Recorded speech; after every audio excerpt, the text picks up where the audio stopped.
Tout de suite, on va accueillir effectivement la première startup.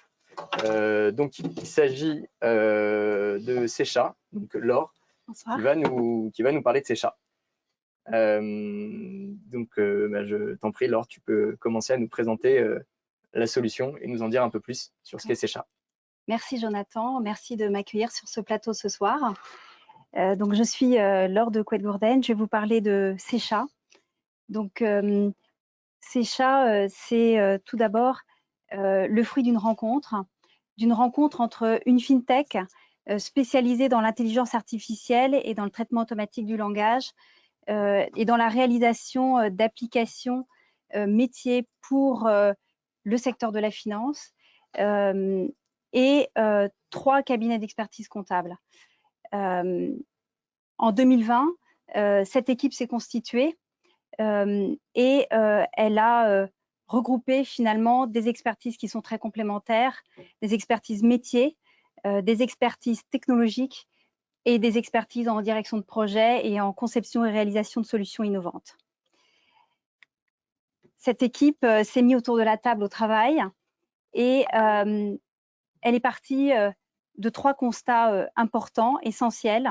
C'est que tout d'abord, la tenue de compte, elle reste au centre et elle reste l'essentiel de la relation entre l'expert comptable et son client. Ça, c'est la première chose. La deuxième chose, c'est que généralement, l'expert comptable est en relation, en contact avec son client une fois par an seulement, au moment du rendez-vous bilan. Et c'est à ce moment-là qu'il va apporter des recommandations, des analyses, des restitutions, des éléments de conseil essentiels pour le client. Mais c'est une fois par an.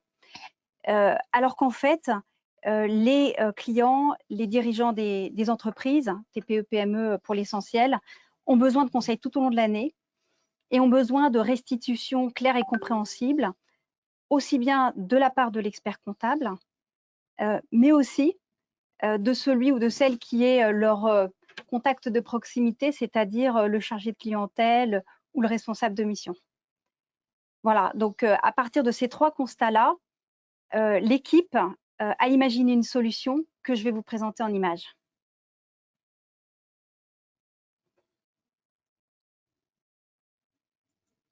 Avec Secha, n'attendez plus la clôture pour démontrer votre expertise comptable. Une fois connecté à votre logiciel de comptabilité, Secha rédige automatiquement une analyse claire et compréhensible de la situation de votre client. En un clic, vous pouvez modifier cette analyse et la partager. Vos clients bénéficient ainsi de vos conseils tout au long de l'année. Secha attire votre attention sur les points importants de chaque dossier qui deviennent autant d'opportunités de missions de conseil pour votre cabinet. Et parce que vous avez mieux à faire que de courir après les justificatifs de vos clients, Secha s'occupe de la collecte en listant pour vous les pièces manquantes. Mais plus que ça, en permettant à vos clients de vous les transmettre en un clic. Et pour finir, les services de Secha communiquent directement avec les autorités.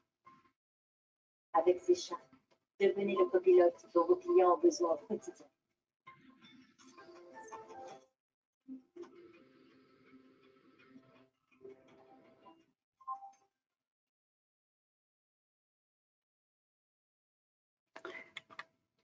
Alors aujourd'hui, Secha est en production et Secha est utilisé dans des cabinets d'expertise comptable en Île-de-France et ailleurs en France aussi d'ailleurs. Ce qui est important que vous ayez en tête, c'est que au-delà de ces 3 fonctionnalités de départ qui vous ont été présentées, donc les analyses automatisées sur la situation comptable, les points d'intention à destination du collaborateur pour l'aider à être plus proactif vis-à-vis de son client et la liste automatisée des pièces manquantes, nous avons défini une roadmap d'évolution et d'enrichissement de Secha. Donc, on aime bien parler déjà d'une V2 pour la fin de l'année, une V2 qui apporterait de nouveaux indicateurs analysés et rédigés, et une V2 aussi avec des éléments de benchmark sectoriels et géographiques. La V3 pour 2022 apporterait aussi des éléments qui permettraient d'analyser les données sociales On sait que c'est important pour vous et on veut s'y attaquer sans attendre. Et puis, elle permettrait d'aller encore plus loin dans l'analyse des indicateurs.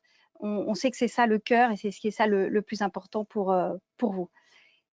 Et puis, on ne s'interdit pas en 2023 ou 2024 d'adapter Secha à de nouveaux marchés, à des marchés hors France, donc en Europe, pour voilà, mettre à disposition de l'ensemble de la profession les fonctionnalités de Secha. Alors ce soir, ce que j'ai envie de vous dire, c'est venez nous rejoindre pour nous aider à concevoir, à réaliser une V2 qui réponde réellement à vos attentes, qui vous permette vraiment de changer de façon de travailler, de changer de posture vis-à-vis de vos clients, de passer un cap en fait dans la relation avec vos clients. Et pour ça, on a besoin de vous, on a besoin de vos tests, on a besoin de vos retours, quels qu'ils soient positifs, négatifs, constructifs dans tous les cas. Et je vous invite vraiment à nous rejoindre parce que c'est une belle aventure et on sait qu'avec vous, on va la réussir. Merci, voilà. Merci beaucoup, Laure. Alors, je termine, petite vidéo avec un utilisateur en cabinet qui va conclure à ma place. Merci.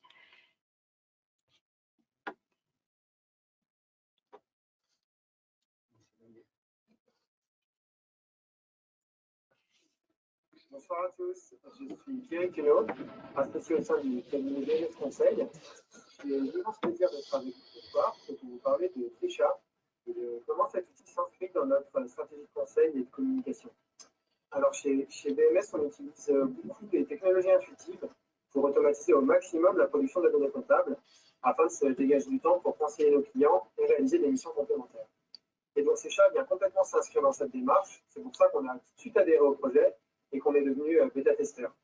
L'idée de pouvoir communiquer les données financières à tous nos clients de manière simple, automatique et de leur rendre accessible, et bien on s'est dit que c'était un super moyen de créer du lien avec eux afin qu'ils puissent se rappeler qu'ils ont un cabinet d'expertise comptable qui est là pour les conseiller.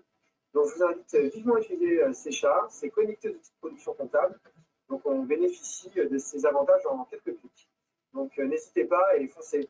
Je vous souhaite à tous une très bonne soirée et une bonne fin de période fiscale.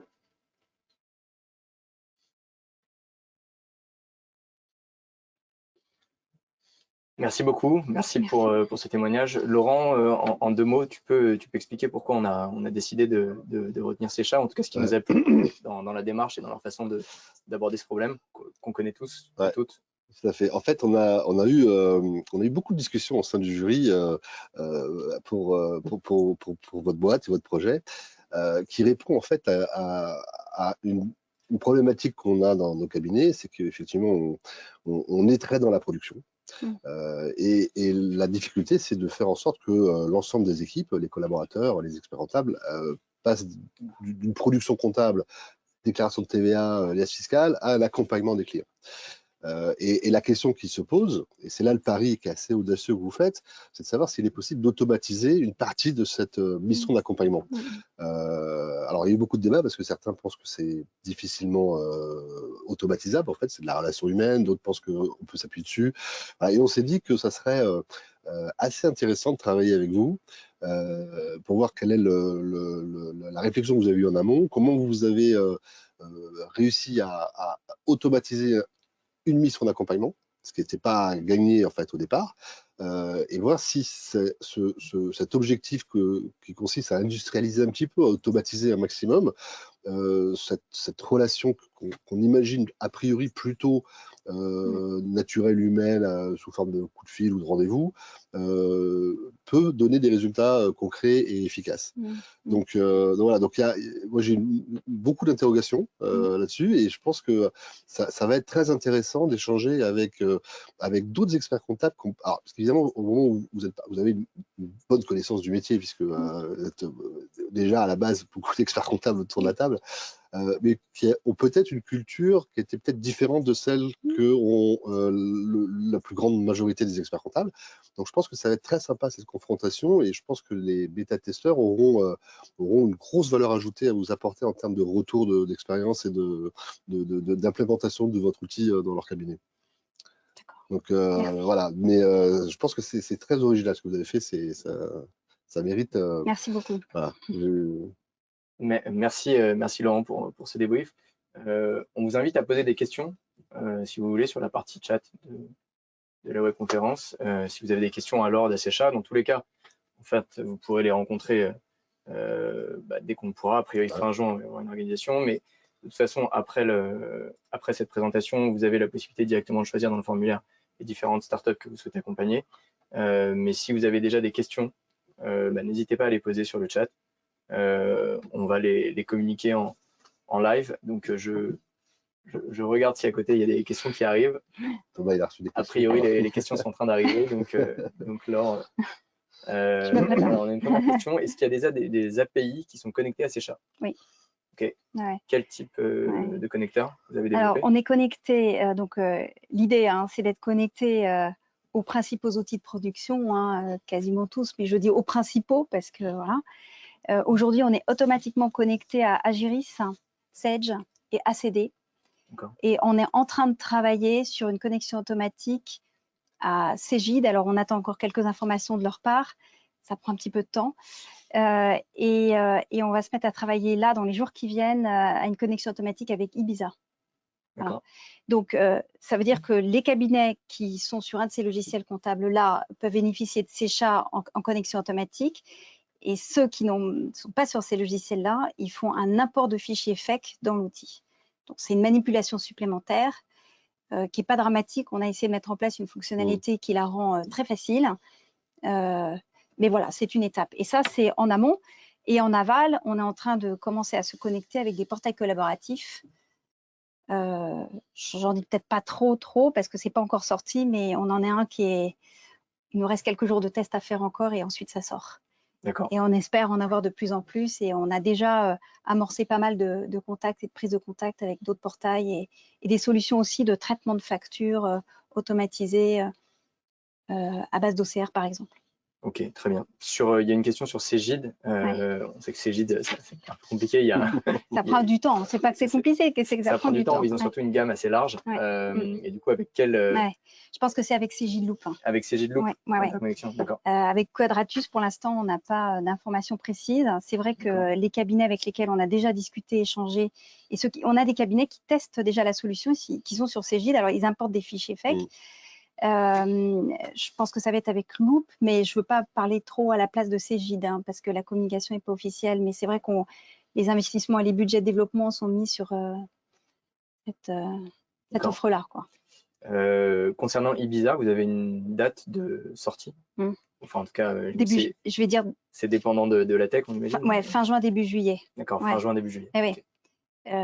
Voilà, je ne peux pas être plus précise parce que ça ne dépend pas que de Sécha. Nous, on travaille d'arrache-pied et on veut faire tout le plus vite possible. Mais en face, évidemment, la disponibilité de l'API et puis les ajustements qui doivent être faits. Donc, fin juin, début juillet ou plus tard. D'accord.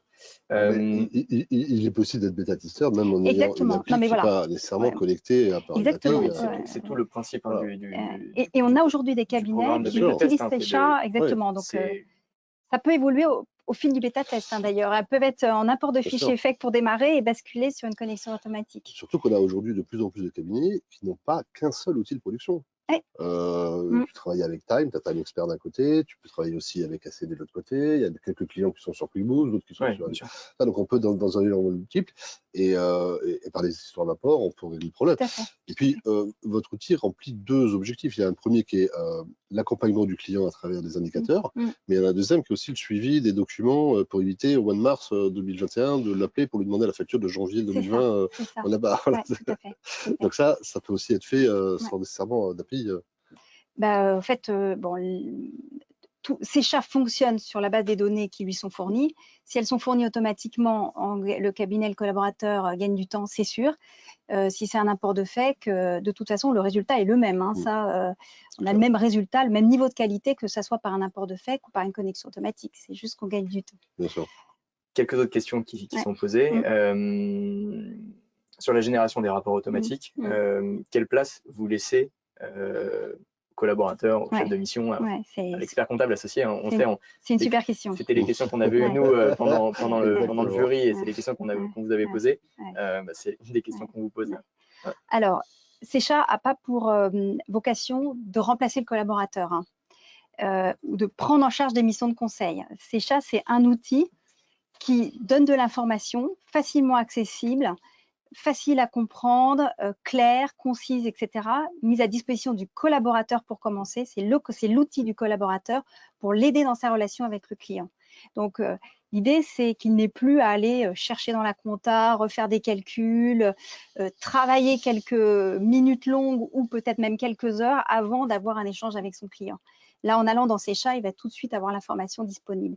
L'idée, c'est qu'il puisse partager cette information-là avec son client, restituer de l'information. Donc, c'est avant tout de l'information pour le collaborateur avec une fonctionnalité, comme on l'a vu dans la petite vidéo, de partage avec le client. Donc, typiquement, des analyses qui sont rédigées, il y a une fonctionnalité qui permet de les envoyer par email au client qui peut les lire sur son téléphone portable. Et du coup, ces reportings-là, ils sont paramétrables? Voilà, alors ils sont modifiables et complétables, on va dire, éditables et enrichissables par le collaborateur. Donc, il y a quelque chose qui est proposé par Secha, j'ai envie de dire, c'est une V0. Et le collaborateur, fort de sa connaissance du client, du contexte, etc., peut compléter l'analyse et ensuite l'adresser à son client comme il le fait déjà, sauf que là, il a quelque chose, une base de départ qui lui fait économiser quand même pas mal de temps. Voilà. Je pense qu'il y a besoin de repréciser exactement ce que fait Secha, parce que je vois qu'il y a une question où on demande est-ce que Secha fait de la collecte d'informations ou de la pré-saisie et de la collecte. Alors, voilà, je pense qu'il y a une... peut-être ni l'un ni l'autre, en fait. Je vais répondre. C'est pour ça que je pense que c'est important de repréciser clairement le... Secha s'alimente des données comptables qui sont produites par le logiciel comptable, s'alimente de ces données-là et va produire une analyse rédigée en bon français sur les principaux indicateurs de gestion, le chiffre d'affaires, la marge, la masse salariale et la trésorerie. Donc, une analyse rédigée avec des graphiques pour apporter une petite touche visuelle. D'accord ? Et ces éléments-là peuvent être partagés avec le client. Ça, c'est la première fonctionnalité. La deuxième fonctionnalité, ce sont des points d'attention qui sont automatiquement détectés par Secha. Et ces points d'attention-là, ils sont pour le collaborateur. Et l'idée, c'est qu'il ait des éléments pour appeler son client, l'alerter sur une problématique, lui proposer peut-être une mission de conseil. C'est un outil de proactivité du collaborateur vis-à-vis du client. Et troisième fonctionnalité, c'est une génération automatique de la liste des justificatifs manquants. Donc, Secha va aller regarder toutes les opérations et va identifier celles pour lesquelles il n'y a pas de justificatif et va faire cette liste-là. Et cette liste-là, en un clic, le collaborateur peut l'adresser, la partager avec son client, qui du coup a une interface. Voilà. C'est pas automatique. Alors, non, ça part pas tout seul. C'est-à-dire que c'est toujours l'outil du collaborateur. Hein, je reviens toujours là-dessus. Et là, à ce moment-là, il peut voir cette liste et sur cette liste-là, il va la modifier, supprimer des opérations, filtrer en fonction de certains montants. Il va faire des aménagements. Il peut compléter. Il a la possibilité de rajouter.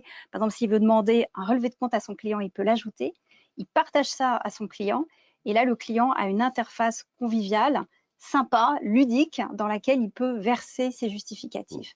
Ça change un peu du mail avec le fichier Excel vert, rouge, jaune et bleu à remplir ou à... En fait, vous êtes plus orienté vers la restitution aux collaborateurs et aux clients que vers l'acquisition de données. Voilà, c'est ça qui était très intéressant parce qu'aujourd'hui, on a vu pas mal de startups qui essayent de créer de la relation entre le client, mais en acquisition de data. Là, on est plus dans l'analyse et la restitution, et c'est assez original en fait. Et juste pour compléter ça, c'est que sur la base des données comptables produites par le cabinet, mais ce qu'on propose aussi, c'est dès la V2, c'est pour ça vraiment, ça serait super que vous soyez nombreux à nous aider là-dessus, c'est qu'on aimerait aussi que ces analyses soient enrichies avec des benchmarks qui sont faits avec d'autres données. Aujourd'hui, on dispose de toutes les données sur les entreprises françaises. On est capable de dire que la boucherie Limousine a une marge qui est plutôt supérieure ou inférieure aux autres boucheries de son secteur. Et ça, je pense que c'est intéressant pour le collaborateur dans ses échanges avec son client et aussi pour le client si c'est son cabinet d'expertise comptable qui lui apporte cette information-là.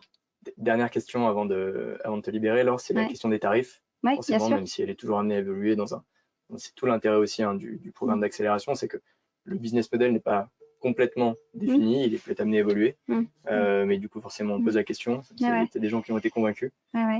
Mais là-dessus on a une conviction assez forte, c'est qu'il faut que ce soit accessible à tous les cabinets, C'est pas un outil élitiste ou pour quelques-uns. Et donc, nos tarifs sont déjà disponibles hein, sur le site internet de secha.expert. C'est moins d'1 € par dossier et par mois. Parfait. Moi, j'ai une question. Oui, vas-y. Qu'on n'a pas posée. Pourquoi Secha? Oui, j'adore cette question. Alors, Secha, c'est dans l'Antiquité égyptienne, c'était la déesse de l'écriture et de la comptabilité. D'accord. Voilà. Donc, c'est la cousine lointaine de Patchouli. Voilà, ça doit être ça. Et donc, Secha, du coup, la nôtre, rédige d'accord, des analyses comptables. Donc, on trouvait qu'il y avait un joli lien à faire. Et puis, je crois qu'on avait envie que Secha soit un peu féminine aussi. Donc, voilà, dans ce monde. C'est important. Merci beaucoup, Laure, pour la présentation de Secha. Et bienvenue chez Inest. Merci beaucoup. Merci à tous.